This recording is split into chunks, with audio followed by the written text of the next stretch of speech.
Good morning. Today is 31st December 2016 and we are going to discuss the articles of The Hindu.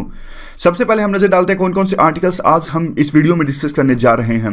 देखिए, ये जो article है ये RBI की बायनुअल report financial stability से related जारी होती है, आपको पता होगा, बैंक के लिए। तो उसमें बैंक्स में बढ़ते हुए रिस्क की ओर इशारा किया गया है, तो हम ये आर्टिकल डिस्कस करेंगे। सेम आर्टिकल आज यही इकोनॉमिक्स टाइम्स में भी है। तो इकोनॉमिक्स टाइम्स में जो आर्टिकल है उसमें काफी सारा डेटा का यूज किया गया है और क्वार्टर्स पे डिस्कशन की गई है कि इस क्वार्टर में ये हुआ, उस क्वार्टर में ये हुआ। फिर भी जो भी इंपॉर्टेंट पॉइंट्स होंगे वह हम इस आर्टिकल के साथ डिस्कस करेंगे इकोनॉमिक्स टाइम्स के। और ये जो आर्टिकल है ये देखिए, सीरिया में एक ट्रूस साइन हुआ है टर्की के बीच में और रशिया के बीच में, तो काफी इंपॉर्टेंट ये डेवलपमेंट है, तो ये भी हम इसे भी हम डिस्कस करेंगे। जो बीच का ये आर्टिकल है ये सुप्रीम कोर्ट के ट्रैक रिकॉर्ड से रिलेटेड है कि 2016 का साल सुप्रीम कोर्ट के लिए कैसा रहा। ये जो आर्टिकल है आज आपको पता होगा ग्राउंड जीरो है, सैटरडे को स्टोरी टाइप की चीजें आती हैं, तो ये हमारे लिए इंपॉर्टेंट नहीं है, इसे हम नहीं डिस्कस करेंगे। तो स्टार्ट करते हैं जो आरबीआई की फाइनेंशियल रिपोर्ट है उसके साथ में। ये इसका यूज कहाँ है? देखिए, इसका यूज है पेपर 3 मेंस के लिए। क्वेश्चन किस तरह का आ सकता है?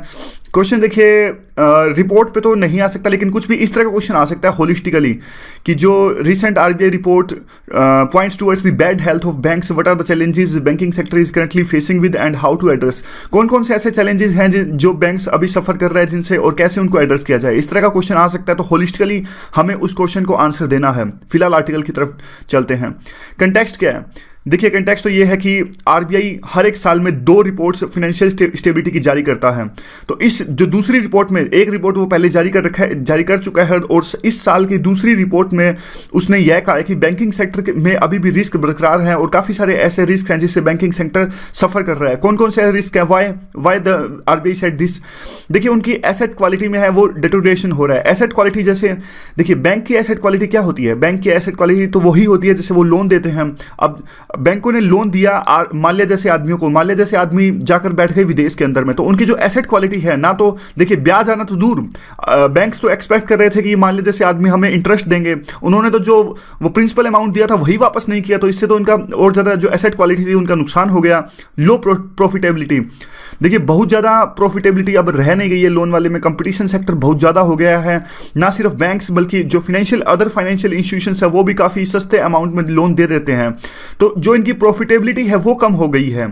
और तीसरा जो है लिक्विडिटी का इशू, डिमोनेटाइजेशन नोटबंदी के बाद में लिक्विडिटी तो है ही नहीं।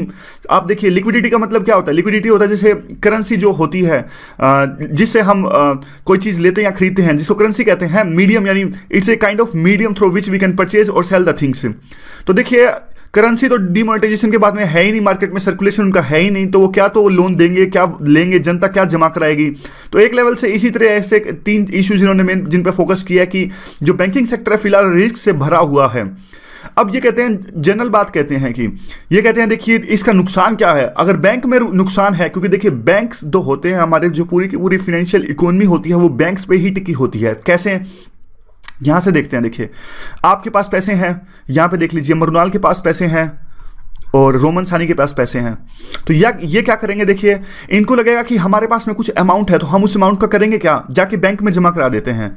तो देखिए, उनके पास एक मोटिवेशन है, वो सोचते हैं कि हमारे पास पैसे जो पड़े हैं वो तो खराब हो जाएंगे, उनका कुछ फायदा तो हो नहीं रहा, बैंक में जमा कराएंगे तो कुछ हम कम से कम हमें उसका इंटरेस्ट रेट तो मिलेगा। जैसे 4% इंटरेस्ट रेट है, और जैसे वो उनको लगता है कि अगर 100 रुपये जमा कराएंगे तो 4 रुपये बढ़ जाएंगे एक साल के अंदर में, तो उनको लगता है 104 हो जाएंगे। तो बैंक के पास अब देखिए 100 रुपए आ गए, तो बैंक वो वही 100 रुपए देगा किसी और को 8 रुपए के इंटरेस्ट रेट पे। यानी बैंक को लगेगा कि देखिए हमारे पास 100 रुपए हैं, 100 रुपए आ चुके हैं, 4 रुपए इनको वापस देने हैं जिन मरुनाल और रोमन ने जमा कराए, तो हमारे पास देखिए हम यही जो पैसा 100 रुपए आया इसको ज्यादा रुपए यानी 8% इंटरेस्ट रेट पे दे देते हैं किसी कंपनी को या फिर कोई भी कॉर्पोरेट हाउस है उसको। तो इससे क्या होगा?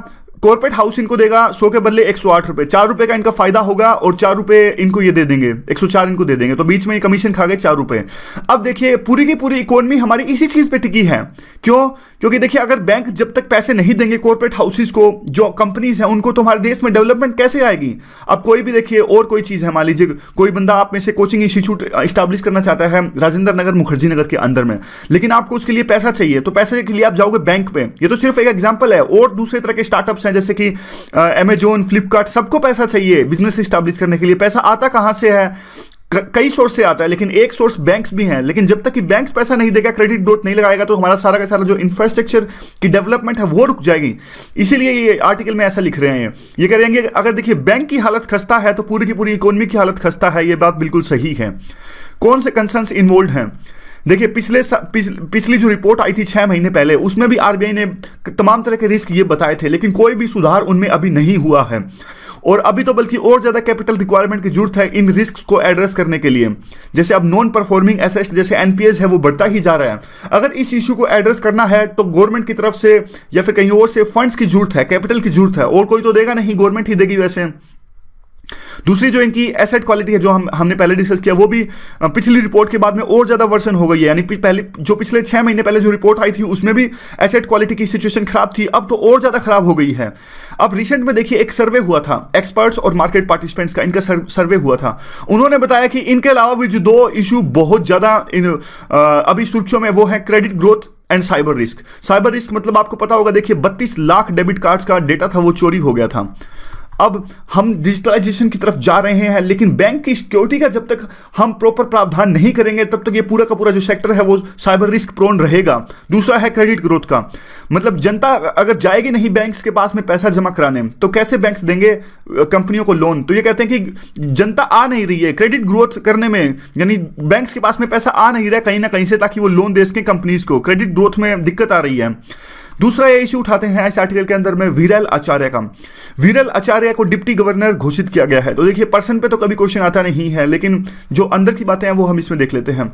इनको देखिए मॉनेटरी पॉलिसी का हेड बनाया गया है आरबीआई का, और ये फॉर्मर मेंबर थे advisory committee of financial sector जो लेजिस्लेटिव रिफॉर्म कमीशन है। तो आप बताइए, देखिए ये जो कमीशन है काफी बार सुर्खियों में आता है और इसके पॉइंट्स को हम आंसर्स में यूज कर सकते हैं। तो आप बताइए जो ये financial sector legislative reform commission है ये क्या था और क्या क्या इसने रिकमेंडेशंस दी। उसके बाद में देखिए जो वीरेल आचार्य है, इनकी जो एक्सपर्टीज है काफ़ी चीज़ों में है, और इस चीज़ में सबसे ज़्यादा है कि ये आइडेंटिफाई कर लेते हैं। इनकी जो मेन थ्योरी ये कहती है कि आइडेंटिफाई कीजिए रिस्क को और उसको सिस्टमेटिक ढंग से डील कीजिए उन रिस्क को, खास करके बैंकिंग सेक्टर में। इस तरह की इनकी एक्सपर्टीज है। दूसरा, ये सपोर्ट करते हैं इस बात को कि जो देखिए स्ट्रेस्ड एसेट है, देखिए अभी स्ट्रेस्ड एसेट क्या होती है? स्ट्रेस्ड एसेट जो होती है वो इसी तरह से होती है कि एनपीएस टाइप में, यानी एनपीएस नॉन परफॉर्मिंग एसेट से जो पहले की स्टेज होती है वो होती है स्ट्रेस्ड एसेट। यानी देखिए आपने पैसे दिए, बैंक ने पैसे दिए किसको? एक सेकेंड यहां से देखते हैं। बैंक ने पैसे दिए देखिए किसको? माल्या को। माल्या ने देखिए अभी तक तो माल्या थे वो इसकी इंटरेस्ट थे, जो लोन दिया बैंक ने उनको उसका इंटरेस्ट दे रहे थे, यानी जनवरी के महीने में दिया, फेब के महीने में दिया। लेकिन अब देखिए फेब के बाद में मार्च और अप्रैल में इन्होंने अभी तक इंटरेस्ट नहीं दिया बैंक्स को, तो अभी तक एनपीएस नहीं हुआ है 1-2 महीने में। यानी जिस टाइम फ्रेम में इनको इंटरेस्ट देना है बैंक से, वो टाइम फ्रेम है जो पास कर देते हैं, फिर भी इंटरेस्ट नहीं देते बैंक को, तो वो एक स्ट्रेस्ड एसेट हो जाती है। इसकी प्रॉपर डेफिनेशन है वैसे, मतलब टाइम फ्रेम तो मैं वैसे एग्जांपल के लिए कह रहा हूं। आरबीआई की गाइडलाइंस के अनुसार एक प्रॉपर डेफिनेशन है कि स्ट्रेस्ड एसेट क्या होता है, नॉन परफॉर्मिंग एसेट क्या होता है। जैसे कि नॉन परफॉर्मिंग एसेट 90 डेज से ऊपर कोई इंटरेस्ट ना आए उससे रिलेटेड होता है। तो आप देख लीजिएगा कि प्रॉपर डेफिनेशन है क्या इनकी। मैं तो सिर्फ आपको एग्जांपल के तौर पे बता रहा हूं। यानी पहले की स्टेज है, पहले जो फंड्स होते हैं वो स्ट्रेस्ड एसेट में आते हैं, उसके बाद में नॉन परफॉर्मिंग एसेट होते हैं कि अगर लंबे समय तक कोई भी फंड्स स्ट्रेस्ड एसेट रहे तो वो नॉन परफॉर्मिंग हो जाएगा। अब देखिए अब क्या है, मिस्टर आचार्य यही कहते हैं जो ये चुन के आए हैं कि बैंक्स जो है, इनका मतलब कहने का मतलब ये है कि जो बैंक्स में अभी नॉन परफॉर्मिंग एसेट है उनको एक बैड बैंक में कन्वर्ट कर दिया जाए। बैड बैंक में मतलब देखिए, बैड बैंक आपको थोड़ा सा एग्जांपल देता हूँ। बैड बैंक होता क्या है, देखिए मुझे ब्याज लेना है, मान लीजिए मुझे ब्याज लेना है, मैं हूँ ए और मुझे ब्याज लेना है बी से 5 रुपये, यानी 5 रुपये मुझे लेने हैं, और एक दूसरा बंदा है सी को, उससे भी डी से पैसे लेने हैं, कितने? 5 रुपये। तो देखिए हम दोनों को ए और सी को 5-5 रुपये लेने हैं बी और डी से। हम क्या करेंगे, देखिए हमें और भी बहुत काम है, हमें इतना काम नहीं है सिर्फ इनसे पैसे लेते रहेंगे। और हम क्या करेंगे, देखिए 5 इसको एक दूसरा पर्सन मान लीजिए ई मान लीजिए, हम दोनों मिलकर ई को इसकी रिस्पॉन्सिबिलिटी दे देंगे, ए और सी मिलकर ई को रिस्पॉन्सिबिलिटी दे देंगे कि आपकी जिम्मेदारी है 5 + 5 10 रुपये आपको लेने हैं इन दोनों से। हमें बस आप सिर्फ, यानी हम ई को कहेंगे कि हमें सिर्फ आप 3-3 रुपये दे दीजिए, और ये 10 रुपये जो हमें लेने हैं अब आपकी जिम्मेदारी है, आप बी और डी से ले लीजिए। तो थोड़ा एग्जाम्पल पता नहीं समझ में आएगा नहीं आएगा, थोड़ा कहने के लिए है, कहने का मतलब सिंपल वे में यही, आपको वैसे ही समझ में आ जाएगा बिना एग्जाम्पल के ही। जो सभी जो बैंक्स के बैड एसेट हैं, जैसे आईसीआईसीआई बैंक के 1000 करोड़, आईसीआईसीआई छोड़िए वो पब्लिक सेक्टर का देखिए, एसबीआई को मान लीजिए 10,000 करोड़ है, पीएनबी के 20,000 करोड़ हैं, तो ये सब जो पैसे हैं वो एक थर्ड पार्टी को दे देंगे, 10,000 करोड़ 20,000 करोड़, थर्ड पार्टी को कहेंगे कि देखिए आप अपने आप से इनसे ले लीजिए जिनसे हमें लेने हैं, बस आप हमें थोड़ा बहुत पैसे दे दीजिए, 10,000 करोड़ के बदले आप हमें 7,000 करोड़ दे दीजिए, पीएनबी कहेगा आप हमें सिर्फ 15,000 करोड़ दीजिए। इस तरह की बात है, ताकि बैंक्स का देखिए, एक बैंक्स की एक जो स्टेटस है वो अच्छा स्टेटस मेंटेन रहे कि हमारे पास कोई भी बैड लोन्स नहीं है। और कौन से दूसरी तरह की जो मेजर्स हैं इनिशिएट किए गए हैं जो बैंकिंग की हालत को सुधारने के लिए? देखिए अब एक नया बिल आया है, draft financial resolution and deposit insurance bill. इससे पहले आपको याद होगा पिछले साल जो करंट अफेयर में था, एक बैंकरप्सी कोड आया था, यानी कोई भी कंपनी अगर बैंकरप्ट हो जाती है तो किस तरह से उसका डिसोल्यूशन किया जाएगा, इस तरह का कोड आया था, हमारी गवर्नमेंट इसको लाई थी। अब बैंकिंग में भी देखिए अगर कोई किसी तरह का एसेट बैड क्वालिटी है या फिर कोई बैंकरप्ट हो जाता है, देखिए बैंक तो बैंकरप्ट होगा नहीं वैसे, क्योंकि काफी बड़ा इशू हो जाएगा, सरकार उसको होने नहीं देगी बैंकरप्ट, लेकिन वैसे बात है अगर कोई भी स्ट्रेस्ड एसेट है तो देखिए तो उसके लिए भी स्पेशली बैंकिंग और इंश्योरेंस कंपनी से उनके लिए भी एक नया बिल आने वाला है, जिसका नाम है draft financial resolution and deposit insurance bill. बस ये ध्यान में रखिएगा, जो बैंकरप्सी कोड पिछले साल आया था ये सिर्फ कंपनीज के लिए था, और अब ये जो draft financial resolution and deposit insurance bill आएगा ये बैंक्स के लिए और इंश्योरेंस कंपनीज के लिए है स्पेशल। लास्ट में अच्छी लाइन लिखते हैं कि जो ये रेगुलेटर आरबीआई है और गवर्नमेंट है, इनको मिलकर काम करना पड़ेगा इस पूरे का इशू को रिजोल्व करने के लिए। बस यही ये पूरा आर्टिकल था। अगला जो आर्टिकल है देखिए वो सीरिया में हुआ, टर्की और रशिया के बीच में एक ट्रूस साइन हुआ है, उससे रिलेटेड ये आर्टिकल है, तो इसे हम थोड़ा सा डिस्कस कर लेते हैं। देखिए वैसे तो ये एक डायरेक्ट क्वेश्चन इस पर कभी भी नहीं आएगा, डेली कुछ ना कुछ होता रहता है, कितनी बार तो हमने ये इशू डिस्कस कर लिया है, फिर भी हम ये आर्टिकल डिस्कस कर लेते हैं ताकि आगे कुछ होता है तो हमें कम से कम टच में रहना चाहिए चीज़ों के कि अभी क्या कुछ हो रहा है। तो अब क्या हुआ है देखिए हमने ये पढ़ा था कि अभी टर्की, रशिया और ईरान एक साथ आए हैं सीरिया में शांति स्थापित करने के लिए। अभी उन्होंने एक ट्रूस साइन कर लिया, एक डील साइन कर लिया है, टर्की रशिया के बीच में ये डील साइन हुई है। तो देखिए अब इस डील को अच्छी बात यह है कि सीरिया की गवर्नमेंट और अपोजिशन दोनों ने मान लिया है और दोनों से एक पॉजिटिव सिग्नल्स निकल कर आ रहे हैं। ये देखिए positive reaction from both the Syrian regime and the rebels commanders. अब ये इंपॉर्टेंट है क्यों? देखिए पहले जो भी एफर्ट्स लगाए गए थे शांति स्थापित करने के लिए सीरिया में अंदर में, जैसे कि रशिया और यूएस के बीच में डील साइन हुई थी, वो सब सफल नहीं हो पाए। लेकिन अब ये दोनों ऐसे एक्टर्स के बीच में डील साइन हुई है जो कि डायरेक्टली इन्वॉल्व हैं कंफ्लिक्ट के अंदर में। जैसे टर्की, आपको पता होगा टर्की गाहे बगाए टर्की इसको मिलिटेंट्स को सपोर्ट करता है और कुर्द्स के खिलाफ है। रशिया तो आपको पता होगा असद का यानी सीरिया की जो गवर्नमेंट है उसका पूरा साथ दे रहा है रिबल्स के खिलाफ में। यानी दोनों के दोनों जो एक्टर्स हैं वो डायरेक्टली इन्वॉल्व हैं सीरिया के अंदर में। जो यूएस था वो डायरेक्टली इन्वॉल्व नहीं था, यूएस सिर्फ एक लॉजिकल सपोर्ट और हथियार वगैरह प्रोवाइड कर रहा था। तो अब देखिए इससे इस बात को बल मिलता है कि जो प्रोलॉन्ग्ड कन्फ्लिक्ट यानी जरूरत से ज्यादा जो कन्फ्लिक्ट लंबा हो गया है उस और ह्यूमैनिटेरियन क्राइसिस वहां पैदा हो गए हैं उसको कम करने के लिए सहायता प्रोवाइड करेगी।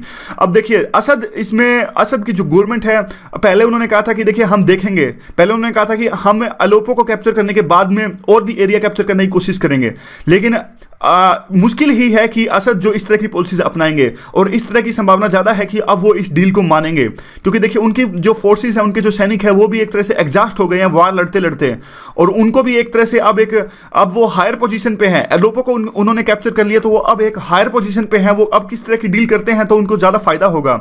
और देखिए रिबल्स जो हैं, रिबल्स जिनके खिलाफ में सीरियन गवर्नमेंट लड़ रही है, सीरियन गवर्नमेंट प्लस में रशिया लड़ रहे हैं, रिबल्स जिनको सपोर्ट करता है यूएस। रिबल्स ने देखिए काफी मोमेंटम खो दिया है एलोपो को खोने के बाद में। एलोपो एक सिटी का नाम है जिसे रिबल्स ने खो दिया है। अब उनकी सपोर्ट जो है काफी लिमिटेड हो गई है गिने चुने पार्ट्स में, जैसे कि इदीब, याद मत रखिए, भूल जाइए ना, इन पार्ट्स में देखिए इनकी सपोर्ट काफी कम हो गई है। अब क्वेश्चन देखिए यह उठता है कि क्या, अब देखिए अब ये क्वेश्चन ये उठता है कि रिबल्स को क्या है, क्या ये पीस अपनाएंगे नहीं अपनाएंगे? देखिए संभावना तो यही है कि ये पीस अपनाएंगे। क्यों? क्योंकि देखिए अब गिनी चुनी जो बिल्कुल लिमिटेड स्पोर्ट इनकी बाकी, अगर ये पीस अपना लेते हैं तो कम से कम जहां इनकी स्पोर्ट अभी थोड़ी बहुत बची है वहां तो बची रहेगी। अगर ये कंफ्लिक्ट में जाते रहेंगे तो सारी की सारी जो इनकी स्पोर्ट है वो ही खत्म हो जाएगी। अब क्वेश्चन ये उठता है कि टर्की और रशिया एक साथ आए क्यों? एक साल पहले तक टर्की वो रशिया और वो टर्की जिनकी बिल्कुल बनती ही नहीं थी, आखिर क्या हुआ कि दोनों एक साथ आए सीरिया में पीस इस्टेब्लिश करने के लिए? ये इसलिए आए क्योंकि देखिए दोनों के जो इंटरेस्ट हैं वो कन्वर्ज कर रहे हैं। कैसे?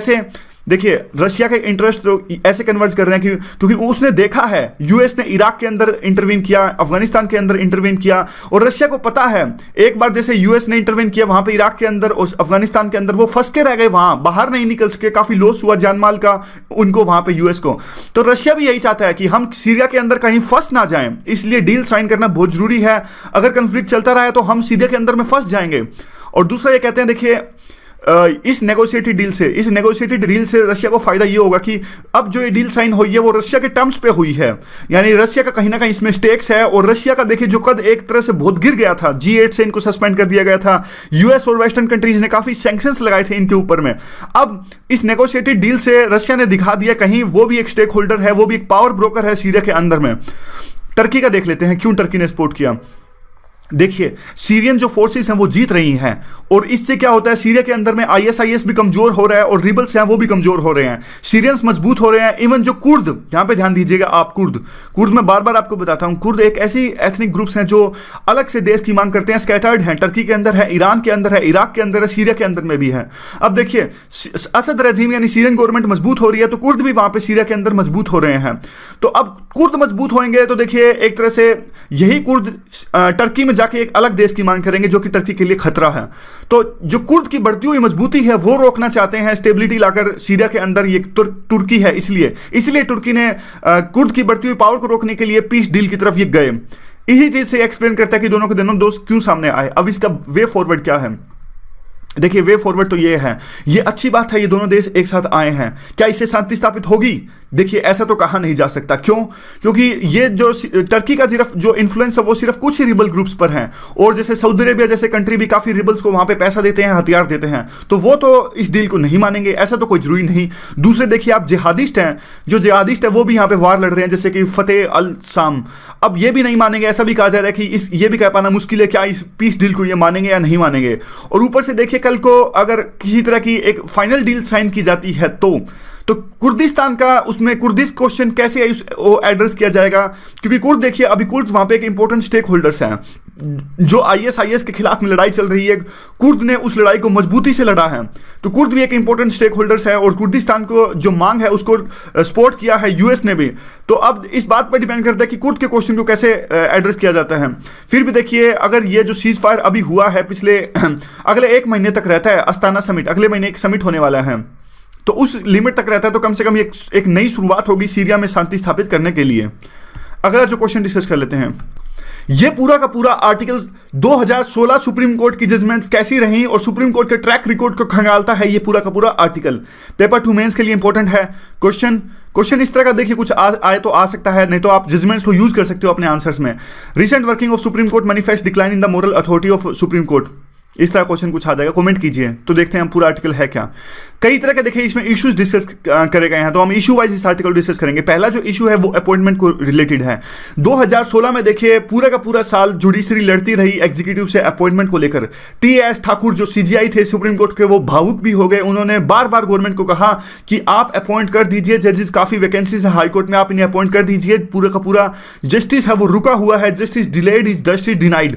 और गवर्नमेंट बार बार यही कहती रही कि देखिए आप जो है अपॉइंटमेंट क्लियर तो कीजिए, आप क्लियर नहीं कर रहे हैं, आप फाइलें क्लियर नहीं कर रहे हैं, इस तरह की मतलब आरोप प्रत्यारोप का जो सिलसिला है वो पूरा साल चलता रहा।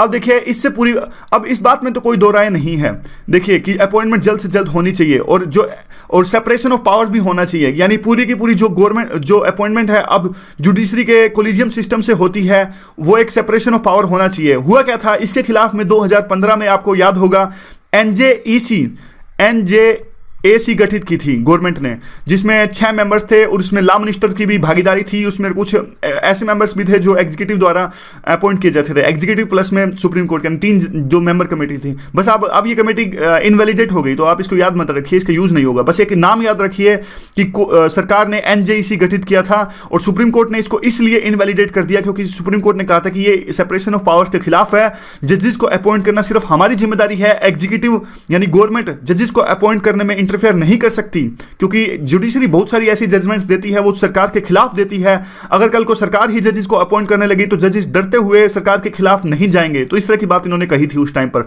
बस आप ये नाम याद रखिए NJAC। तो देखिए अब इशू यह उठता है कि पूरे साल यही चलता रहा, लड़ाई होती रही दोनों के बीच में, चूहा बिल्ली के जो खेल चलता रहा। और देखिए लेकिन एक बात देखिए, जो पूरे के पूरे जो जुडिशरी के सपोर्टर हैं वो इस बात को मानेंगे कि जुडिशरी का ये बात बिल्कुल सही है कि सेपरेशन ऑफ पावर होना चाहिए सरकार के बीच में और जुडिशरी के बीच में, लेकिन वो यह बात भी कहेंगे कि जो अभी की अपॉइंटमेंट जुडिशरी द्वारा की जाती है कोलिजियम सिस्टम से, उसमें भी काफ़ी तरह की खामियां हैं, उसमें भी काफ़ी तरह की खामियां और जुडिशरी को उस तरह का सुधार करना चाहिए। एक ये इंपॉर्टेंट बात यहां पे बोलते हैं, देखिए जिस तरह की इंडिपेंडेंस की बात जुडिशरी करती है, अगर जुडिशरी इतनी ही इंडिपेंडेंट जुडिशरी के है फिर भी वो करेज क्यों नहीं दिखाती, खास करके जैसे फंडामेंटल राइट्स को सिक्योर करने जैसे इश्यूज हैं उस पर वो क्यों नहीं बलती। एक तरह की जो मोरल जो करेज है उसमें लैक कर रही है जुडिशरी, लेकिन वो जुडिशरी जो इंडिपेंडेंस है उस पर तो जोर दे रही है, लेकिन फंडामेंटल राइट्स जैसे डिसीजन पर वो खासकर करेज नहीं दिखा पाती सरकार के खिलाफ में। देखिए थोड़ा इसका बैकग्राउंड डिस्कस कर लेते हैं टाइमलाइन अपॉइंटमेंट्स की जल्दी सी। 1982 तक तो देखिए एग्जीक्यूटिव यानी गवर्नमेंट था, उसका कुछ ना कुछ से था अपॉइंटमेंट के अंदर में, लेकिन 1982 में एक ऐसी जो जजमेंट दी सुप्रीम कोर्ट ने कि उसके बाद में 1982 के बाद में जो सरकार का से है वो खत्म हो गया, यानी सरकार का जो दखल है जजेस को अपॉइंट करने में वो खत्म हो गया। सिर्फ चीफ जस्टिस ऑफ इंडिया 1982 में सिर्फ चीफ जस्टिस ऑफ इंडिया की जो राय थी वही मानी जाने लगी जजेस को अपॉइंट करने में। 1993 में एक दोबारा से एक केस आया, इसको सेकंड जज केस भी कहते हैं, इसमें कहा कि सिर्फ सीजीआई नहीं अपॉइंट करेंगे, सीजीआई प्लस में 2 सीनियर मोस्ट जजेस का एक कोलिजियम होगा, वो मिलकर जजेस को अपॉइंट करेगा सुप्रीम कोर्ट प्लस में हाई कोर्ट में। 1998 में फिर से फेरबदल हुआ इसके अंदर में, फिर से कहा कि देखिए सुप्रीम कोर्ट जो सीजीआई प्लस में और 4 सीनियर मोस्ट जजेस ये मिलके जजेस को अपॉइंट करेंगे, यानी पहले 1982 से पहले गवर्नमेंट, उसके बाद में कुछ टाइम तक सीजीआई अलोन, फिर 2 जजेस, फिर 1998 के बाद में 4 जजेस, और अब जो चल रहा है वो यही सिस्टम चल रहा है। जजेस को अपॉइंट कौन करता है? हाई कोर्ट और सुप्रीम कोर्ट के अंदर में सीजीआई प्लस में 4 सीनियर मोस्ट जजेस, ये चल रहा है अभी। उसके बाद में देखिए सरकार ने कहा कि जो आपका जो पूरा प्रोसीजर है उसमें काफ़ी खामियां है, नेपोटिज्म है, करप्शन है, तो सरकार ने एक एनजेसी का गठन किया, एनजेसी का गठन किया कि ताकि एक बैलेंस बनाया जा सके और अकाउंटेबिलिटी स्टैब्लिश की जा सके, लेकिन सुप्रीम कोर्ट ने उसे निरस्त कर दिया। 2015 अक्टूबर के आसपास सुप्रीम कोर्ट ने कहा कि नहीं, एनजेसी को हम नहीं मानेंगे, सिर्फ हम खुद से ही अपॉइंट करेंगे क्योंकि ये सेपरेशन ऑफ पावर है, आप अपनी अपॉइंट कीजिए, हम अपने अपॉइंट करेंगे। उसके बाद में क्या हुआ 2016 में, देखिए वहीं 2015 के आसपास की बात है ये, तो सुप्रीम कोर्ट ने सरकार को कहा कि देखिए हम मानते हैं कि हमारे कोलिजियम सिस्टम में कुछ खामियां हैं, तो आप सजेस्ट कीजिए हम उस खामियों को कैसे सुधार सकते हैं। तो देखिए उसके बाद से विवाद चला रहा है। सरकार ने उस खामियों को दूर करने के लिए एक मेमोरेंडम ऑफ अंडरस्टैंडिंग था, उसमें काफ़ी सजेशंस दिए कि नेशनल सिक्योरिटी के आधार पर कुछ अपॉइंटमेंट्स जिन्हें आप रिकमेंड करो, हम उन्हें नेशनल सिक्योरिटी के आधार पर हम वीटो कर सकते हैं। तो जुडिशरी ने कहा नहीं, यह बात हम नहीं मानेंगे कि आप तो देखिए हर किसी जज की अपॉइंटमेंट को नेशनल सिक्योरिटी के आधार पर इनवैलिडेट करने की बात कहेंगे, तो क्या हम उसे मानेंगे? नहीं मानेंगे। दूसरा इशू जो आता है देखिए वो डिफेमेशन का आता है। ये कहते हैं देखिए डिफेमेशन का इशू जो है काफ़ी इंपॉर्टेंट है। उससे पहले देखिए ये बात कहते हैं कि जुडिशरी को होना किस प्रकार से चाहिए, जुडिशरी को इस प्रकार से होना चाहिए कि जुडिशरी एक काउंटर मेजोरिटेरियन जुडिशरी हो, यानी वो जनता की आवाज़ को देखिए, सिर्फ जनता की जो राय है उस पर बात न करे, जस्टिस कैसा है उस पर बात करे, यानी सरकार के खिलाफ जाने का भी एक मादा रखती हो, इस तरह की जुडिशरी होनी चाहिए, वही डेमोक्रेसी के लिए काफ़ी लाभदायक है। उसके बाद देखिए आता है डिफेमेशन का इशू नंबर 2 है ये डिफेमेशन का इशू, यानी देखिए सेक्शन 49 एंड 500 आईपीसी। इसमें क्या है, डिफेमेशन से रिलेटेड है। जैसे आपने देखा होगा कि फिलहाल अरविंद केजरीवाल और अरुण जेटली के खिलाफ में एक इशू चल रहा है, काफ़ी लोगों के बात में चल रहा है। राहुल गांधी ने आरएसएस के बारे में कुछ कह दिया था, वहाँ भी एक डिफेमेशन का इशू चल रहा है। डिफेमेशन होता क्या है, देखिए ऐसा नहीं है, हमारी जो पूरी डेमोक्रेसी है वो एक वहाँ पे एक कानून इस्टेब्लिश्ड है। ऐसा नहीं कि मैं खड़ा होकर किसी पर भी इल्ज़ाम लगा दूँ, कोई भी आरोप लगा दूँ, इससे तो दूसरे बंदे की रेपुटेशन है वो हर्ट हो जाएगी। तो उसी तरह से देखिए इसी तरह के अगर कोई किसी की इंसल्ट ना करे या फिर कुछ ऐसे बैड वर्ड्स ना करे, किसी के बारे में गाली गलौज ना करे, उसी से रिलेटेड ये है। मतलब freedom of speech and expression है, उसका हनन ना हो। Freedom of speech and expression का मतलब यह नहीं कि कोई किसी को कुछ भी कह सकता है। लोगों की जो रेपुटेशन है, वो डिग्निटी है, वो अपने आप में उसमें एक बैलेंस बनाने की आवश्यकता है। अगर कोई इस बैलेंस को हर्ट करता है, यानी किसी की रेपुटेशन किसी के कुछ कहने से हर्ट होती है, तो उसको एड्रेस करने के लिए सेक्शन 400 और सेक्शन 500 है। तो एक में देखिए सिविल जो है डिफेमेशन, एक में क्रिमिनल डिफेमेशन है, अगर मैं गलत नहीं हूं तो। देखिए और क्या है, अब यह केस गया था देखिए सुप्रीम कोर्ट के अंदर में, और पिटिशनर ने ऐसा कहा था, सुब्रमण्यम स्वामी सुप्रीम कोर्ट के अंदर गए थे और सुब्रमण्यम स्वामी ने ऐसा कहा कि देखिए ये जो 499 और 500 है, इसका गलत इस्तेमाल किया जाता है, ये सिर्फ अंग्रेजों के टाइम से चली आ रही है, इसलिए आप इन्हें इनवैलिडेट कर दीजिए। लेकिन सुप्रीम कोर्ट ने इसको नहीं किया। जस्टिस मिश्रा ने ऐसा कहा, देखिए जो आर्टिकल नंबर 21 आर्टिकल नंबर 21 है right to life and dignity है, उसमें देखिए एक रेपुटेशन भी शामिल है। आप किसी के बंदे की रेपुटेशन को वैसे ही हर्ट नहीं कर सकते। अगर आप किसी बंदे की रेपुटेशन को हर्ट करेंगे तो उससे उसका right to life with dignity है वो हर्ट हो जाएगा। यानी जस्टिस मिश्रा ने इसको रिजेक्ट नहीं किया, और जो जस्टिस मिश्रा ने तर्क दिया वो दिया आर्टिकल नंबर 21 का। तो इसमें देखिए जो आर्टिकल लिखा है वो ये कहते हैं कि जुडिशरी को जो एक्ट करना चाहिए वो प्रीवियस प्रेसिडेंट्स या फिर कॉन्स्टिट्यूशन क्या कहता है उसके हिसाब से एक्ट करना चाहिए। लेकिन अब इस इशू को, डिफॉर्मेशन के इशू को एड्रेस करने में जस्टिस मिश्रा ने इन सभी बातों को इग्नोर कर दिया। यानी जो लिमिटेशंस हैं कॉन्स्टिट्यूशन में साफ साफ दिया हुआ है कि आर्टिकल नंबर 19 यानी freedom of speech and expression के क्या क्या लिमिटेशन हो सकते हैं, लेकिन इस पर ना जाते हुए जस्टिस मिश्रा ने अपने आप से आर्टिकल नंबर 21 यानी राइट टू लाइफ लेकर आए। तो देखिए इशू थोड़ा सा ये कॉम्प्लेक्स है, ये इशू ज़्यादा टाइम मांगता है समझने के लिए। तो आज तो इसमें और भी काफ़ी सारे इश्यूज हैं, इस थोड़े टाइम में डिफेमेशन के पूरे इशू को तो नहीं समझा जा सकता। आगे हम पूरे दोबारा से इसको डिस्कस करेंगे जब भी आएगा। और आगे क्या है देखिए, फिर आगे ये इशू उठाते हैं नेशनल एंथम का जो इशू है। ये कहते हैं कि एक पब्लिक इंटरेस्ट लिटिगेशन फाइल की गई एक एक्टिविस्ट जो सोशल एक्टिविस्ट हैं भोपाल के, इनके द्वारा में, और उस पर सुप्रीम कोर्ट ने कहा कि हर एक सिनेमा में अंदर कोई भी मूवी स्टार्ट होने से पहले नेशनल एंथम राष्ट्रगान चलाया जाए और सबको कंपलसरी है खड़े होना। तो अपने आप में भी ये आर्टिकल लिखने वाले कहते हैं कि यह जजमेंट देने में सुप्रीम कोर्ट ने पूरी की पूरी जो सिविल लिबर्टीज हैं उनको डिसरिगार्ड कर दिया, उनको इग्नोर कर दिया। देखिए कुछ भी हो सकता है, कोई डिसेबल हो सकता है और किसी की मर्जी हो खड़े होने की या नहीं खड़े होने की, आप जो नेशनलिज्म है वो थोप तो नहीं सकते। इस तरह की बात लिखते हैं आर्टिकल लिखने वाले और कहते हैं कि ये बिल्कुल गलत है और जुडिशरी को ऐसा नहीं करना चाहिए था। दूसरा वो इशू उठाते हैं नेशनल एंथम पे, वो ये कहते हैं कि वो बात तो चलो ठीक है, आपने जो सिविल लिबर्टीज है उसको डिसरिगार्ड कर दिया। उसके बाद में देखिए जो ये रूल बनाना है, कानून बनाना है, ये तो पार्लियामेंट का काम है। आपका काम सिर्फ रूल बनाना और कानून बनाना नहीं है, आपका काम सिर्फ रिव्यू है, रिव्यू करना है। जो कानून पार्लियामेंट बनाती है आपको सिर्फ उस कानून को रिव्यू करना है, क्या वो सही है, ये गलत है। आप तो जो काम करने जा रहे हो एक सुपर लेजिस्लेचर का रूप धारण करने जा रहे हो। आप तो मतलब आप कानून करने लग गए तो ये डेमोक्रेसी पूरे के जिन तीन पिलर्स पर टिकी है वो ढह जाएगी। दूसरा ये बात कहते हैं कि देखिए अगर आप इस तरह से कानून बनाने लगे तो कल को हाई कोर्ट्स हैं उनमें भी एक गलत सिग्नल वो जाता है, वो भी अपने रिट्स की पावर तो उनके पास में भी है और वो भी अपने रिट्स की पावर का गलत इस्तेमाल कर सकते हैं। देखिए यहाँ पे एक प्री का क्वेश्चन बनता है, वैसे रिट्स की पावर आप बताइए कि हाई कोर्ट के पास भी है, सुप्रीम कोर्ट के पास में है, लेकिन ज़्यादा किसके पास में है और क्या क्या डिफरेंस है रिट्स की जो पावर है सुप्रीम कोर्ट के पास में और रिट्स की जो पावर है हाई कोर्ट के बारे में। चलिए आगे चलते हैं। दूसरा अब आधार इशू आता है। देखिए ये कहते हैं आधार इशू के मामले में तो सुप्रीम कोर्ट ने जो अपनी लेजिटिमेसी है वो ही खो दी है। कैसे खो दी है? देखिए 2013 के अंदर में सुप्रीम कोर्ट ने एक जजमेंट जारी करी, एक वर्डिक्ट दिया। उन्होंने कहा कि आधार कार्ड कंपलसरी नहीं होना चाहिए, ऐसी बात सुप्रीम कोर्ट ने कही। लेकिन उसके बाद में हुआ क्या? देखिए सरकार ने उसके बाद में भी काफ़ी सारी ऐसी स्कीम्स चला दी हैं और काफ़ी सारे ऐसे रूल्स बना दिए हैं जिसमें जो आधार कार्ड है उसको कंपलसरी बताया गया है। पिछले दिनों हमने वही पढ़ा था। देखिए सीबीएसई के आईआईटी जेईई के एग्जाम में सरकार ने कहा कि हर किसी को आधार कार्ड कैरी करना है, ये कंपलसरी है। सरकार ने कहा कि ऐसा हमने सिक्योरिटी कंसर्न्स के लिए किया गया है। लेकिन अब बात यह उठती है कि सुप्रीम कोर्ट ने जब 2013 में जजमेंट दे ही दिया था कि आधार कार्ड के लिए आप किसी को फोर्स नहीं कर सकते, ये सिर्फ ऑप्शनल होना चाहिए, जिसकी मर्जी है वो ले, अदरवाइज कोई जिसकी मर्जी नहीं है वो ना ले।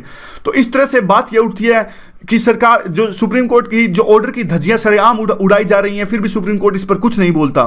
तो एक तरह से देखिए अभी इन सब के बावजूद अब सुप्रीम कोर्ट ने क्या किया, सुप्रीम कोर्ट की जो ऑर्डर है उसकी धज्जियां उड़ाई जा रही थी। सुप्रीम कोर्ट ने एक कॉन्स्टिट्यूशनल बेंच को अपॉइंट किया कि जो कॉन्स्टिट्यूशनल बेंच है वो इस इशू को देखेगी कि आधार कार्ड जो है वो प्राइवेसी का इशू है, वो प्राइवेसी को हनन करता है कि नहीं करता है आधार कार्ड को कंपलसरी करना।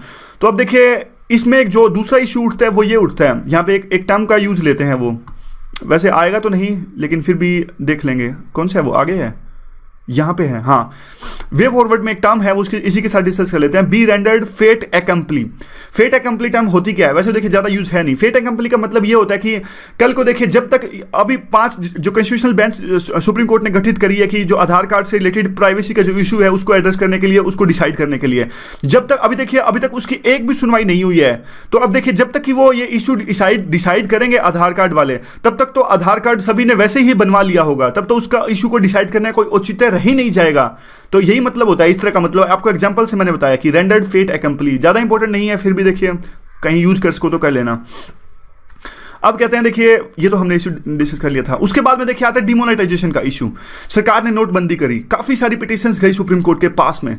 सुप्रीम कोर्ट के पास में पिटीशंस गई और ना सिर्फ उन्होंने प्रोसीजरल इश्यूज उठाए उन पिटीशंस ने कि जिस तरीके से सरकार ने नोटबंदी करी यह तरीका अनकॉन्स्टिट्यूशनल है, ऐसा सरकार नहीं कर सकती क्योंकि ऐसा किया जा सकता था सिर्फ आरबीआई के द्वारा में, लेकिन फिर भी सरकार ने ऐसा किया। एक तो पिटीशंस ये क्वेश्चन उठाती है, दूसरा जो पिटीशंस क्वेश्चन उठाती है वो फंडामेंटल राइट्स के रिगार्डिंग भी उठाते हैं। क्या देखिए जनता आज लाइनों में लगी है तो क्या ऐसा करना उचित है? मतलब जनता अपना पैसा ही यूज नहीं कर पा रही है, क्या ये उनके फंडामेंटल राइट्स का हनन नहीं है? इस तरह की बात कही गई पिटीशंस के अंदर में। तो अब देखिए अब सुप्रीम कोर्ट इन पिटीशंस को कैसे ट्रीट करता है वह डिसाइड करेगा कि सुप्रीम कोर्ट का कैसा रवैया रहता है, सुप्रीम कोर्ट अपनी मोरल जो अथॉरिटी है उसको असर्ट कर पाता है क्या नहीं कर पाता। तो सुप्रीम कोर्ट को डिमोनेटाइजेशन से रिलेटेड जो इश्यूज हैं उसको अच्छे से एड्रेस करना चाहिए। फिर ये कहते हैं कि लेकिन अभी तक तो देखिए शुरुआत तो अच्छा नहीं हुआ, नोटबंदी से रिलेटेड जितनी भी पिटीशंस आई शुरू में तो जो सुप्रीम कोर्ट है वो लीपापोती करती रही। आखिरकार जाकर सुप्रीम कोर्ट ने एक 5 जजेस बेंच को गठित किया, जिसकी एक कॉन्स्टिट्यूशनल वो 5 जजेस बेंच जो है वो इसकी नोटबंदी कॉन्स्टिट्यूशनल वैलिडिटी को डिसाइड करेगा कि क्या वो नोटबंदी थी वो सही थी या गलत थी। आगे देखते हैं इसका वे फॉरवर्ड है क्या। वे फॉरवर्ड के देखिए पहले बात तो यही है, आधार कार्ड को के इशू को डिसाइड करने में उन्होंने इतनी देर वो लगा देंगे कि जब तक ये पूरा का पूरा इशू ऑटोमेटिक ही वो टैकल हो जाएगा तब तक तो सबने जो आधार कार्ड है वो बनवा ही लेंगे और सरकार भी अपने रूल्स उस पर चला ही लिए होंगे।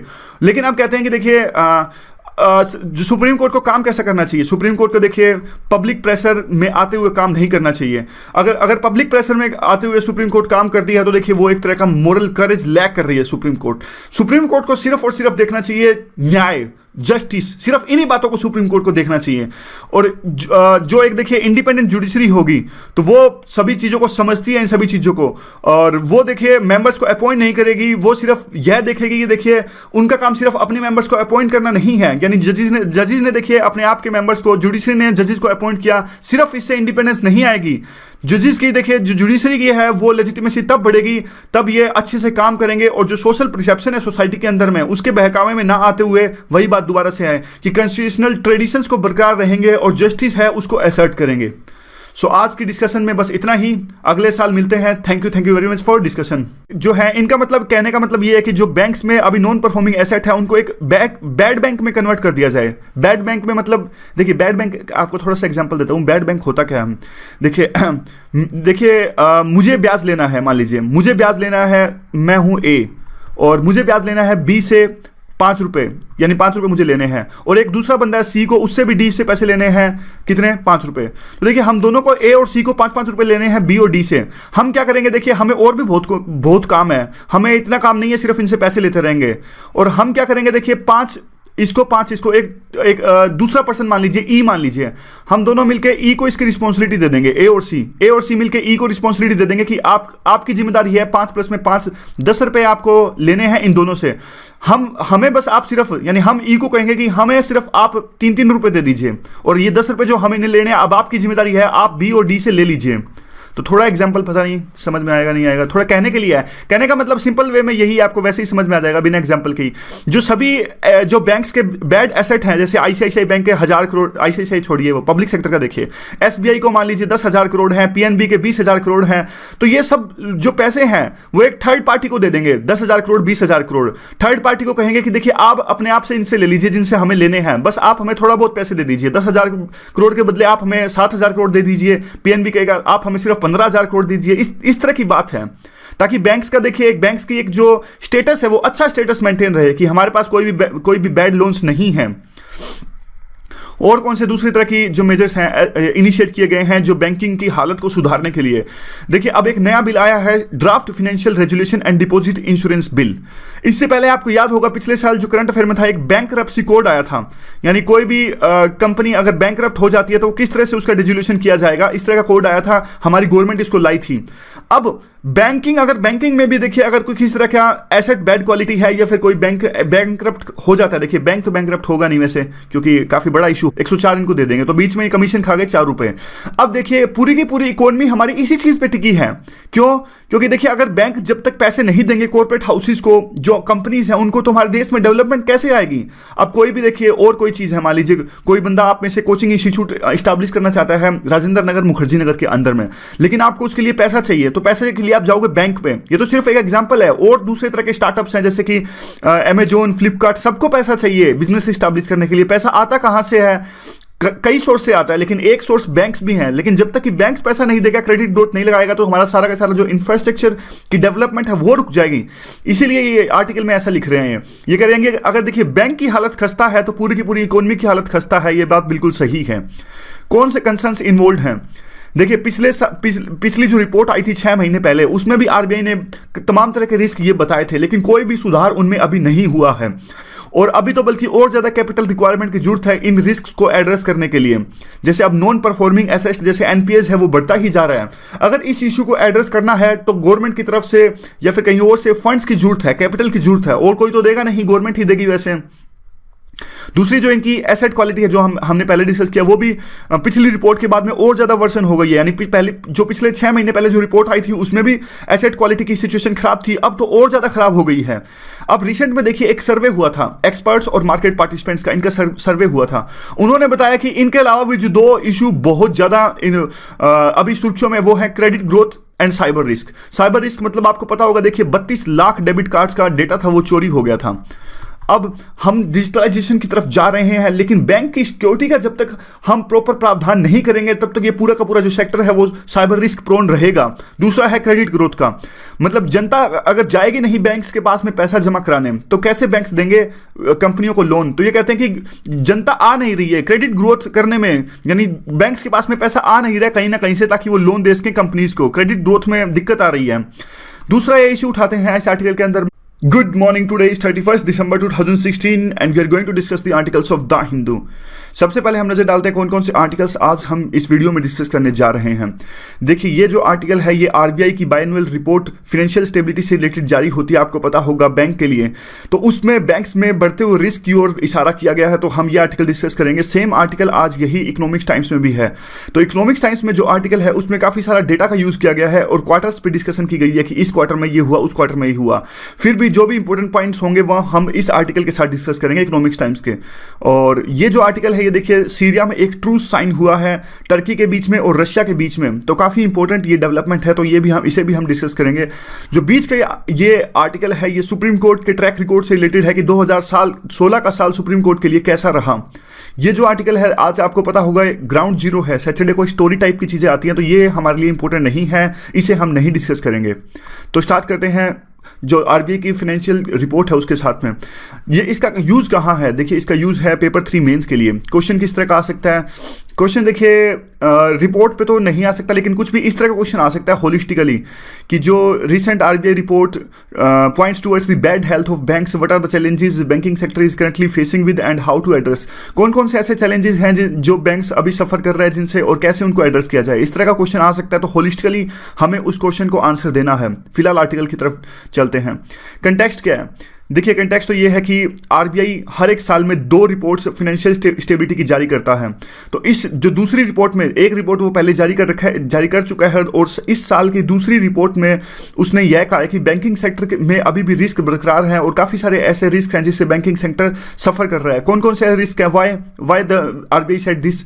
देखिए उनकी एसेट क्वालिटी में है वो डिटोरेशन हो रहा है। एसेट क्वालिटी जैसे देखिए बैंक की एसेट क्वालिटी क्या होती है? बैंक की एसेट क्वालिटी तो वही होती है जैसे वो लोन देते हैं। अब बैंकों ने लोन दिया माल्या जैसे आदमियों को, माल्या जैसे आदमी जाकर बैठ गए विदेश के अंदर में, तो उनकी जो एसेट क्वालिटी है ना, तो देखिए ब्याज आना तो दूर, वीरल आचार्य को डिप्टी गवर्नर घोषित किया गया है। तो देखिए पर्सन पे तो कभी क्वेश्चन आता नहीं है, लेकिन जो अंदर की बातें हैं वो हम इसमें देख लेते हैं। इनको देखिए मॉनेटरी पॉलिसी का हेड बनाया गया है आरबीआई का, और ये फॉर्मर मेंबर थे advisory committee of financial sector जो लेजिस्लेटिव रिफॉर्म कमीशन है। तो आप बताइए, देखिए ये जो कमीशन है काफी बार सुर्खियों में आता है और इसके पॉइंट्स को हम आंसर्स में यूज कर सकते हैं। तो आप बताइए जो ये financial sector legislative reform commission है ये क्या था और क्या क्या इसने रिकमेंडेशंस दी। उसके बाद में देखिए जो वीरल आचार्य है इनकी जो एक्सपर्टीज है काफ़ी चीज़ों में है, और इस चीज़ में सबसे ज़्यादा है कि ये आइडेंटिफाई कर लेते हैं। इनकी जो मेन थ्योरी ये कहती है कि आइडेंटिफाई कीजिए रिस्क को और उसको सिस्टमेटिक ढंग से डील कीजिए उन रिस्क को, खास करके बैंकिंग सेक्टर में। इस तरह की इनकी एक्सपर्टीज है। दूसरा, ये सपोर्ट करते हैं इस बात को कि जो देखिए स्ट्रेस्ड एसेट है, देखिए अभी स्ट्रेस्ड एसेट क्या होती है? स्ट्रेस्ड एसेट जो होती है वो इसी तरह से होती है कि एनपीएस टाइप में, यानी एनपीएस नॉन परफॉर्मिंग एसेट से जो पहले की स्टेज होती है वो होती है स्ट्रेस्ड एसेट। यानी देखिए आपने पैसे दिए, बैंक ने पैसे दिए किसको, एक सेकेंड यहां से देखते हैं, बैंक ने पैसे दिए देखिए किसको, माल्या को। माल्या ने देखिए अभी तक तो माल्या थे वो इसकी इंटरेस्ट थे, जो लोन दिया बैंक ने उनको उसका इंटरेस्ट दे रहे थे, यानी जनवरी के महीने में दिया, फेब के महीने में दिया। लेकिन अब देखिए फेब के बाद में मार्च और अप्रैल में उन्होंने अभी तक इंटरेस्ट नहीं दिया बैंक्स को, तो अभी तक एनपीएस नहीं हुआ है 1-2 महीने में। यानी जिस टाइम फ्रेम में इनको इंटरेस्ट देना है बैंक से, वो टाइम फ्रेम है जो पास कर देते हैं, फिर भी इंटरेस्ट नहीं देते बैंक को, तो वो एक स्ट्रेस्ड एसेट हो जाती है। इसकी प्रॉपर डेफिनेशन है वैसे, मतलब टाइम फ्रेम तो मैं वैसे एग्जांपल के लिए कह रहा हूं, आरबीआई की गाइडलाइंस के अनुसार एक प्रॉपर डेफिनेशन है कि स्ट्रेस्ड एसेट क्या होता है, नॉन परफॉर्मिंग एसेट क्या होता है। जैसे कि नॉन परफॉर्मिंग एसेट 90 डेज से ऊपर कोई इंटरेस्ट ना आए उससे रिलेटेड होता है। तो आप देख लीजिएगा कि प्रॉपर डेफिनेशन है क्या की। मैं तो सिर्फ आपको एग्जांपल के तौर पे बता रहा हूं। यानी पहले की स्टेज है, पहले जो फंड्स होते हैं वो स्ट्रेस्ड एसेट में आते हैं, उसके बाद में नॉन परफॉर्मिंग एसेट होते हैं, कि अगर लंबे समय तक कोई भी फंड स्ट्रेस्ड एसेट रहे तो वो नॉन परफॉर्मिंग हो जाएगा। अब देखिए अब क्या है, मिस्टर आचार्य यही कहते हैं जो ये चुन के आए हैं कि बैंक्स तो एक्सपेक्ट कर रहे थे कि मान लीजिए जैसे आदमी हमें इंटरेस्ट देंगे, उन्होंने तो जो वो प्रिंसिपल अमाउंट दिया था वही वापस नहीं किया, तो इससे तो उनका और ज़्यादा जो एसेट क्वालिटी थी उनका नुकसान हो गया। लो प्रॉफिटेबिलिटी, देखिए बहुत ज़्यादा प्रॉफिटेबिलिटी अब रह नहीं गई है लोन वाले में, कंपटीशन सेक्टर बहुत ज़्यादा हो गया है। ना सिर्फ बैंक्स बल्कि जो अदर फाइनेंशियल इंस्टीट्यूशंस है वो भी काफ़ी सस्ते अमाउंट में लोन दे देते हैं, तो जो इनकी प्रॉफिटेबिलिटी है वो कम हो गई है। और तीसरा जो है लिक्विडिटी का इशू, डिमोनेटाइजेशन नोटबंदी के बाद में लिक्विडिटी तो है ही नहीं। आप देखिए लिक्विडिटी का मतलब क्या होता है, लिक्विडिटी होता है जैसे करेंसी जो होती है जिससे हम कोई चीज़ लेते हैं या खरीदते हैं, जिसको करेंसी कहते हैं, मीडियम, यानी it's a kind of medium through which we can purchase और सेल द थिंग्स। तो देखिए करेंसी तो डिमोनेटाइजेशन के बाद में है ही नहीं, मार्केट में सर्कुलेशन उनका है ही नहीं, तो वो क्या तो वो लोन देंगे, क्या लेंगे, जनता क्या जमा कराएगी। तो एक लेवल से इसी तरह ऐसे 3 इश्यूज इन्होंने जिन पर फोकस किया कि जो बैंकिंग सेक्टर है फिलहाल रिस्क से भरा हुआ है। अब ये कहते हैं, जनरल बात कहते हैं कि ये कहते हैं देखिए इसका नुकसान क्या है अगर बैंक में नुकसान है, क्योंकि देखिए बैंक्स जो होते हैं हमारे, जो पूरी की पूरी फाइनेंशियल इकोनॉमी होती है वो बैंक्स पे ही टिकी होती है। कैसे, यहां से देखते हैं, देखिए आपके पास पैसे हैं, यहां पे देख लीजिए मरुनाल के पास पैसे हैं और रोमन सानी के पास पैसे हैं, तो ये क्या करेंगे, देखिए इनको लगेगा कि हमारे पास में कुछ अमाउंट है, तो हम उस अमाउंट का करेंगे क्या, जाके बैंक में जमा करा देते हैं। तो देखिए उनके पास एक मोटिवेशन है, वो सोचते हैं कि हमारे पास पैसे जो पड़े हैं वो तो खराब हो जाएंगे, उनका कुछ फायदा तो हो नहीं रहा, बैंक में जमा कराएंगे तो कुछ हम कम से कम हमें उसका इंटरेस्ट रेट तो मिलेगा, जैसे 4% इंटरेस्ट रेट है, और जैसे वो उनको लगता है कि अगर 100 रुपये जमा कराएंगे तो 4 रुपये बढ़ जाएंगे 1 साल के अंदर में, तो उनको लगता है 104 हो जाएंगे। तो बैंक के पास अब देखिए 100 रुपए आ गए, तो बैंक वो वही 100 रुपए देगा किसी और को 8 रुपए के इंटरेस्ट रेट पे, यानी बैंक को लगेगा कि देखिए हमारे पास 100 रुपए हैं, 100 रुपए आ चुके हैं, 4 रुपए इनको वापस देने हैं जिन मरुनाल और रोमन ने जमा कराए, तो हमारे पास देखिए हम यही जो पैसा 100 रुपए आया इसको ज्यादा रुपए यानी 8% इंटरेस्ट रेट पे दे देते हैं किसी कंपनी को या फिर कोई भी कॉर्पोरेट हाउस है उसको। तो इससे क्या होगा, कॉर्पोरेट हाउस इनको देगा 100 के बदले 108 रुपए, 4 रुपए का इनका फायदा होगा और 4 रुपए इनको ये दे देंगे।